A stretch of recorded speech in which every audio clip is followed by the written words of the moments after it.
ассалому алайкум ва раҳматуллоҳи ва баракату. дӯстони азиз, тамошобинони гиромӣ, хуш омадем ба канали оилавии мо ва субҳи содиқи ҳамаи шумо ба хайру шодӣ бошад. рӯзатонам инчунин ба хайру шодӣ бошад. ҳозир дамо субҳи содиқа баъди субҳона ман имрӯз меҳмон дорум. як дастархони скромни соз карданем, дастархони оддияк. меҳмонои мо да иҷозат аста баро омадан. барои ҳамон камтар пухтупаз дорум.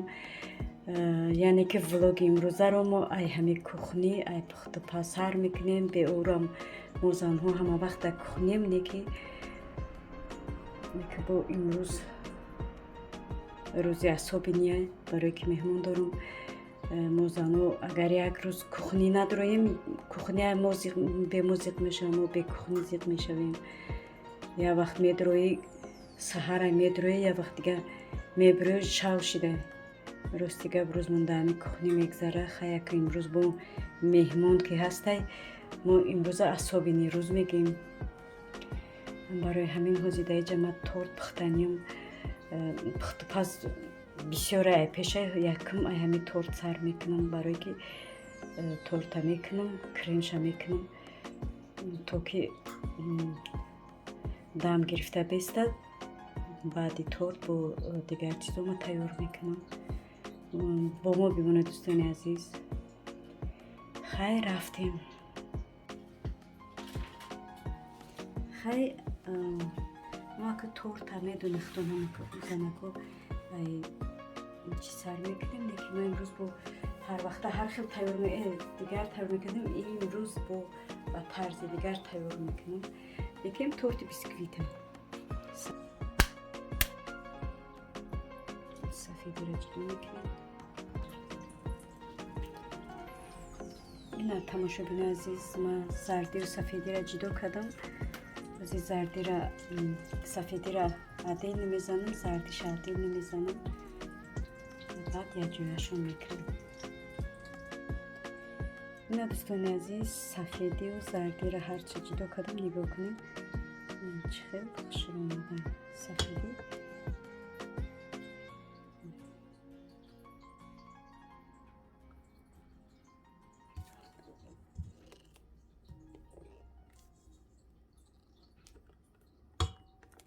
ҳозир яка зардира қати сафеди якҷоя мекунем.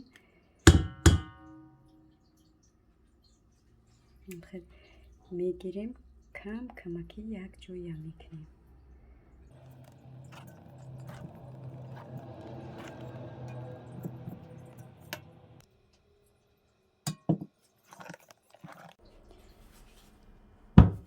ина хамири мо тайёр шуд.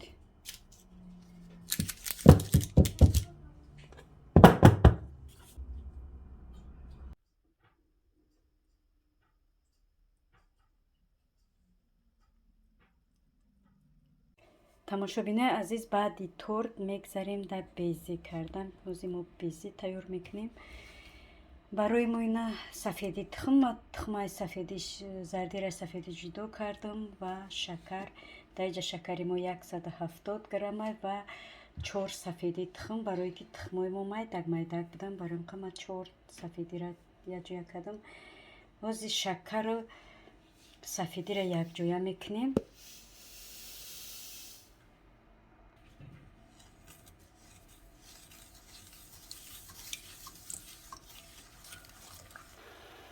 боз яка мо сафеди тухма қати шакар ки якҷоя кардем, мемонем дар оби гарм, то ки шакари мо ба тухм об шавад. як хеле кунем ки каструл, таги каструл дар мо оби гарм тамоман нарасад. анха кофта местем ки шакармон об шида бестад.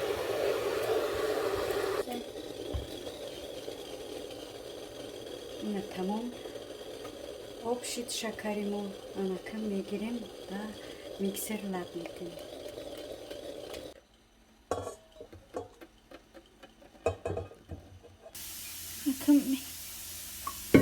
мегирем ва миксер мемонем.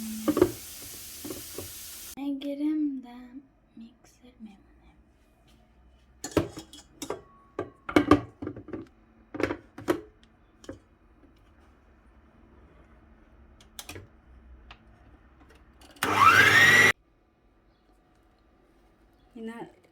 دوستان عزیز سفیدی زدگی ما تیار شد. بینیم که چقدر سخته. نگاه کنیم.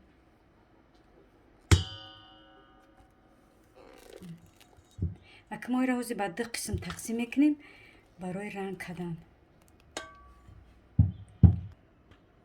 نه تماشا بینانی عزیز رنگایی که ما حوزی در این یک جویا میکنیم. ایش کبوته، ایش سرخه یا که روز سرخه. بیا کشو اول کبوت شد.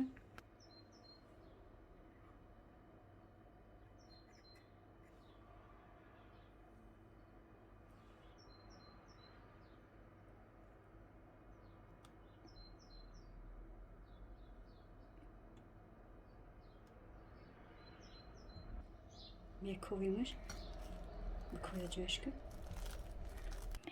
ما ایش کردیم تمام کردیم. اکه میگذاریم با ایش ایره با دینوزا جان پیرید اومد که میگن نوفرمان رنگ نوفرمان میکنیم. سرخ نمیفورم با رنگ نوفرمان رو گرفت.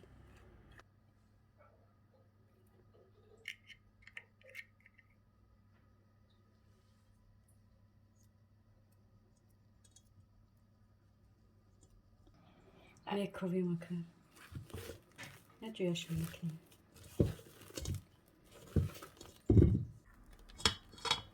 اما دوستان عزیز ما هر دی رنگا را تیار کردیم. حاضر اکه ما ایره چیکار میکنیم.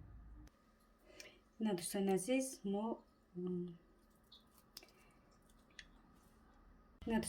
ما سلافان چیکردیم. در بالای نمی سلافان حاضر تنک میکنیم.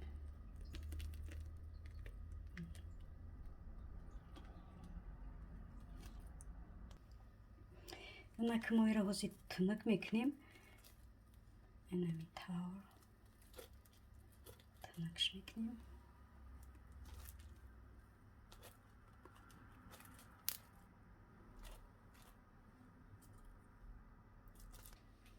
این شکل تنک کردیم با این شد تنک میکنیم.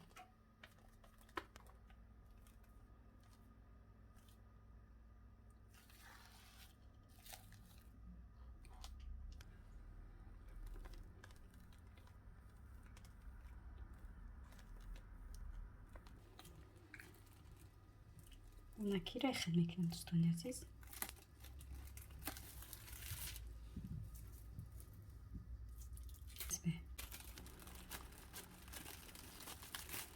اینم خیلی میکنیم.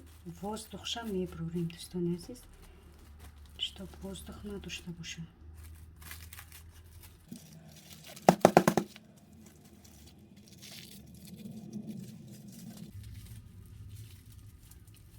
یک طرفشم خود چی میکنیم.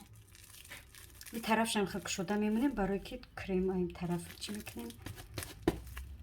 بینین حالا воздух داره.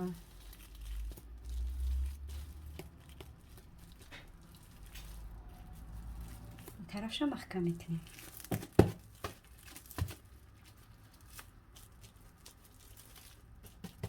رنگ کاسه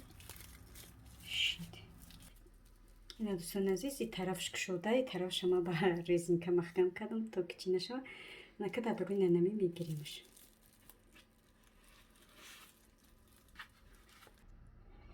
نمی طرز قدی ما تیار میکنیم شنازی.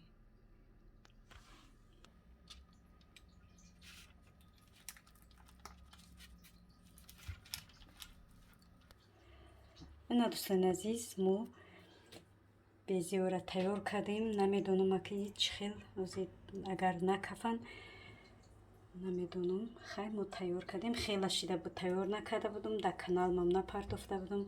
ای وقتی کانال کردگیم یگون برای بیزی کردگی نیستم. فقط میکردم. ای وقتی کانال کردم نکردم. نه دیمش.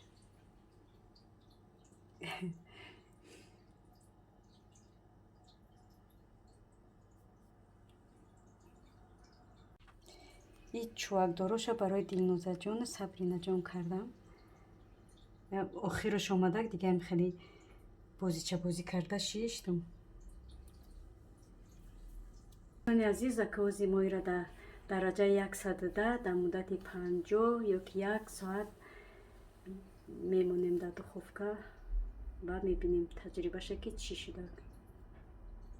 دوستان عزیز، انا چقدر که میبینیم بیزه ما تیار شد. پیروژنی ما یعنی اونقدر خشور نیامدن. علوش بلند کردم از سببی که کارم بسیار بود. بعد پخت پزم بسیار که بود. من علو بلند کردم، کم طرف بلند کردم. از همین سبب بیزه بومدم. خیلی شکر همین قشدم برای ای سر کار بودنم. این خیلی کارو بیزه ما خیلی بیزه بومدن. بیزه ما بیزه بومدن.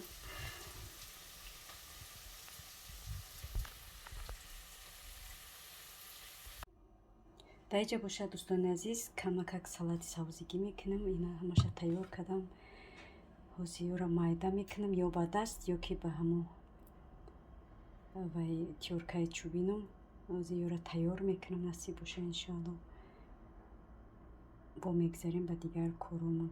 من این نوارو کم کمکی میکنم که تا که ویدیوم دروز نشوه. برای همین کم کمکی نشون میتم نوار میکنم که مثلا همین روز برای مهمانان ما چی تیار کردم.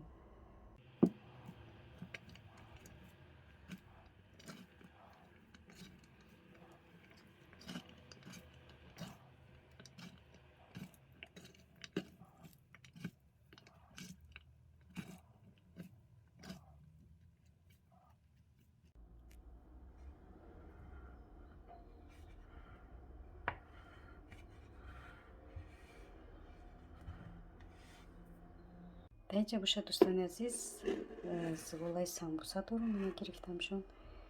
بازی یورا تنک میکنم.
اینجا در باشه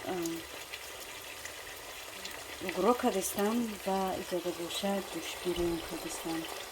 ارزش کم طرفی کردستم برای مهمان ما.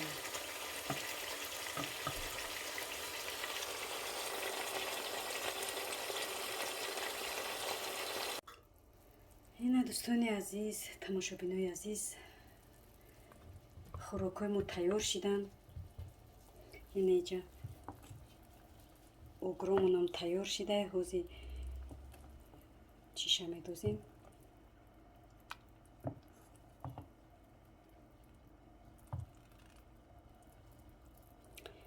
آش بریده را میدوزیم میشوه اوگرو. دوستان عزیز، اینا دسترخوانی ما تیار شد. ما منتظر مهمونا هستیم. حوزی مهمونای ما را میآیند.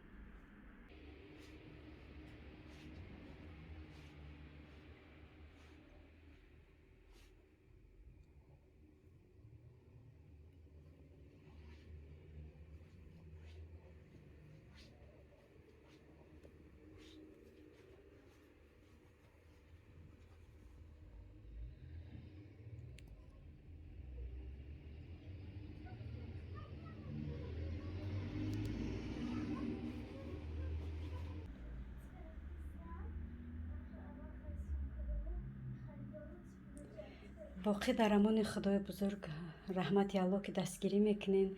مینت دارم از همتون. خداوند نگهبان همه ما و شما باشد.